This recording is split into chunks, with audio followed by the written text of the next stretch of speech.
London Uncovered, as we are dipping onto a new episode, and today we are talking about the gambling games. The American Psychiatric Association identifies gambling as a mental health disorder similar to addictions triggered by alcohol and drugs. Gambling is a $40 billion industry in the United States, and in Las Vegas alone, casinos bring in over $10 billion per year. Approximately 10 million people in the US have a gambling problem. In Great Britain, it is nearly 1.4 million. Research shows that a gambling problem can strain relationships, interfere with work, and lead to financial disasters. Many addicts also suffer from substance abuse issues, stress, depression, anxiety, or bipolar disorder. What can one do to overcome this? To overcome this problem, the first thing is to accept that you have a problem. Another way to stop gambling is to remove the elements necessary for gambling and replace them with healthier choices. They say there are 4 elements for gambling, and they are a decision, money, time, and a game. First of all, find if you have an urge, then call someone for help and think about the consequences to your actions. Second, get rid of your credit cards, close online betting accounts. Third, book enjoyable recreational time for yourself. And fourth, restrict yourself from entering gambling joints, and also remove gambling apps and block gambling sites on your smartphones and computer. The other things one can do is to join a peer support group like Gamblers Anonymous and seek professional help. Whatever happens, just stay away from it. Someone has rightly said, it's hard to walk away from a winning streak, and it's even harder to leave the table when you're on a losing one. And no wonder in Alcoholics Anonymous, they have the serenity prayer, which says, God, grant me the serenity to accept the things I cannot change, courage to change the things I can, and the wisdom to know the difference.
And let's see what Jamie has to say about it. Good morning, Jamie. Good morning. Tell us, what does gambling mean to you? Gambling. Well, I mean, I think on a positive note, there's a rush. It brings a rush. It's exciting. You put a bet on a horse or numbers on a lottery, and it's exciting what could be. I think also, though, it's probably a little bit lazy because you're thinking, I don't want to have to work for this. I'm just going to get lucky. Why do you think people get addicted to gambling? I think they get addicted because it offers a false hope that's it's very powerful. And especially when you see people, lottery winners especially, you think you just pick 6 numbers and you're set for life. Of course, that's easy to get addicted to that. But the trouble is that as they say, the house always wins. That's why there are casinos. That's why there are bookmakers, because they make money out of it. Because most people don't win, not over the long term. And I think it can be quite cheap as well. You think, well, it's just £1 for a lottery ticket or £2 or whatever, but that does build up over time. You do that enough, it's going to cost you a lot of money. What message would you give to the world?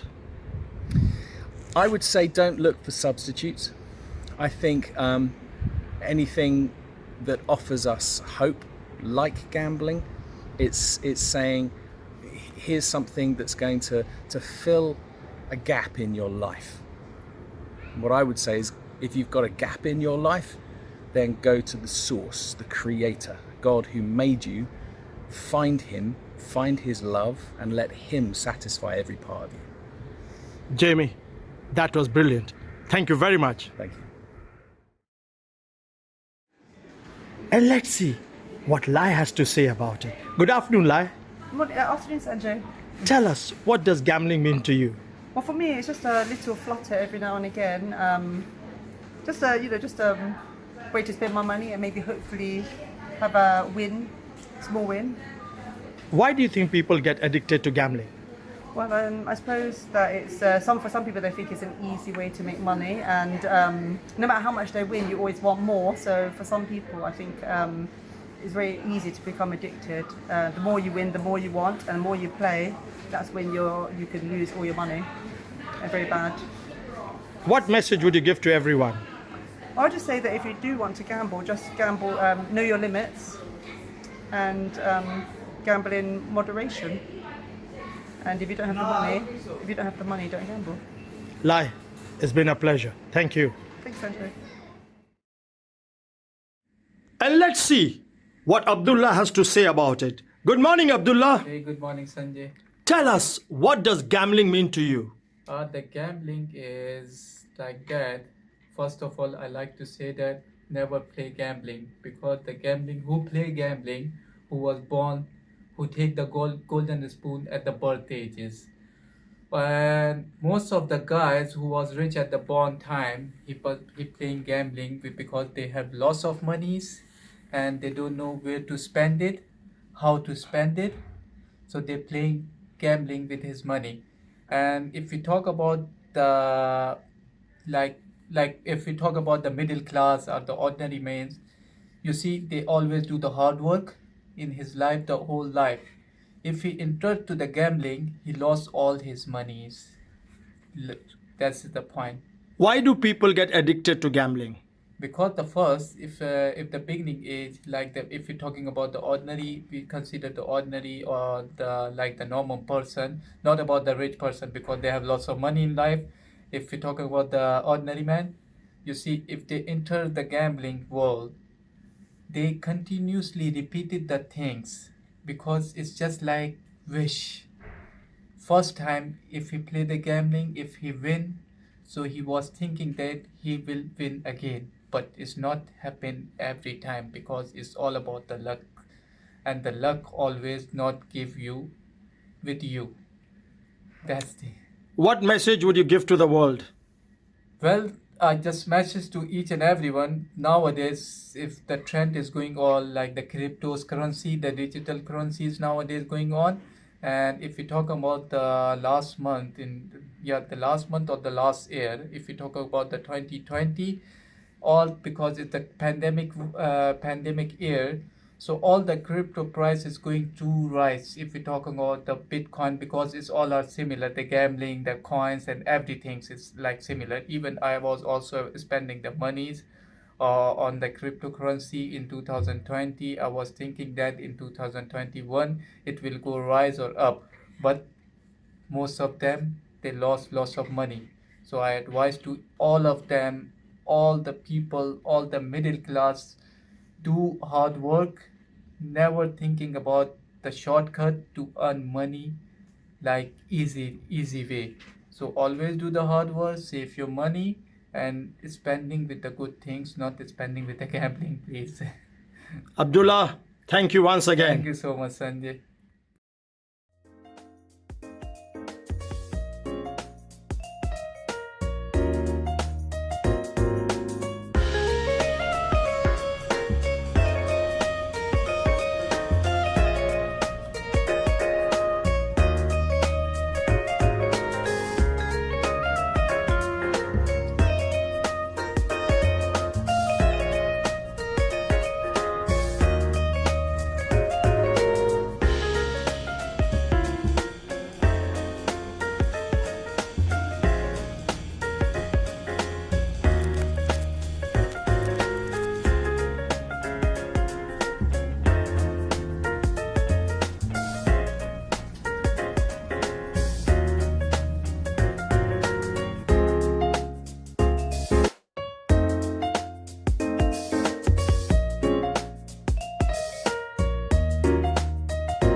And let's see, who do we have next? And he's none other than Nigel. Good morning, Nigel. Good morning, Sanjay. Tell us, what does gambling mean to you? Gambling, if it just means like a flutter on the horses or the odd lottery ticket, then it's like it can be a bit of fun. But when it gets more than that and it starts taking your money away from you and people start suffering, then it becomes a bad thing. So it's in moderation, it's not bad, but in excess it is a bad thing. Why do you think people get addicted to gambling? I think when they sort of like make their first win and they think, oh, I can win some more, and then it just spirals out of control from there till eventually they're sort of throwing their money away. So people have got to be very careful, like any addiction. What message would you give to everyone, Nigel? Do everything you do in moderation. Don't get excessive, and that way you'll be a lot safer. Nigel, as always, a pleasure. Thank you very much. Thank you. And let's see what Tom has to say about it. Good morning, Tom. Morning, Sanjay. Tell us, what does gambling mean to you? So gambling is one of those vices that if you just do it casually, it's fine. You know, you might go to horse racing or the dog racing and do the odd casual bet. That's fine, you know, because you're not really expecting anything out of it. You know, if you win, you win. If you lose, you lose. But it's like any other vice. Once you take it to extremes, it becomes an addiction. You know, it's like any other addiction, sex addiction, drug addiction. It can spiral. It can spiral into you thinking that you're up. You know, you're making your gains, but then those gains can turn into big losses. So you know, taken as a casual thing, I would say it's fine. But you know, if you take it to extremes, then you're talking about losing your home, your marriage. So you know, the risks are I would say greater than the benefits when it comes to gambling. So what can one do about it? So first of all, if you're an addict, you know, at gambling. You know, if you've got problems with gambling, then you need to recognise that there is a problem for a start. If you can't even reach that point, then I almost think that for a lot of people it's actually too late for them, because if you're spending, you know, thousands of pounds on a single bet and you're only earning hundreds of pounds, then the maths is there for everyone to see. So, like I say, you know, if you recognise you've got a problem with gambling, then you need to seek help. There's various means of doing that. You know, counselling, Gamblers Anonymous. I know a couple of people who had that problem, and they were going to Gambling Anonymous, but they're still betting. So, you know, so it's a very tricky thing to do. It's not an easy solution. I'm not saying that it's as simple as going and getting help, but you have to have that mindset that you want the help and you want to change things in your life, because it's just not worth it. What message would you give to the world? Like I say, I mean, like any vice, you know, whether it be sex or drugs, you know, you can do those things in a rational rational way, you know, but you don't have to go to the extremes. It's when you go to the extremes that you find yourself getting into trouble. So, you know, it's a bit like, you know, the dieting, you know, you need to do everything within means, within your limits. Otherwise, you know, you get into problems. That's what I would say. Tom, that was brilliant. Thank you very much. Thanks, Andrew.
As we come to the end of this episode, and we have been talking about the gambling games, and we have seen one might have a gambling disorder if they have the powerful need to gamble with larger amounts of money, if they have feelings of restlessness or irritability when not gambling, when they make repeated and unsuccessful attempts to quit gambling, when they find themselves completely preoccupied with gambling, when they use gambling to manage stress, continue to gamble to get even, lie to friends, co-workers, and loved ones about gambling, they lose relationships or created conflicts because of gambling. People who need financial support in such situation, the steps to take are to join a support group, avoid temptation, postpone gambling, find alternatives to gambling, think about the consequences, seek professional help, and finally, just say no.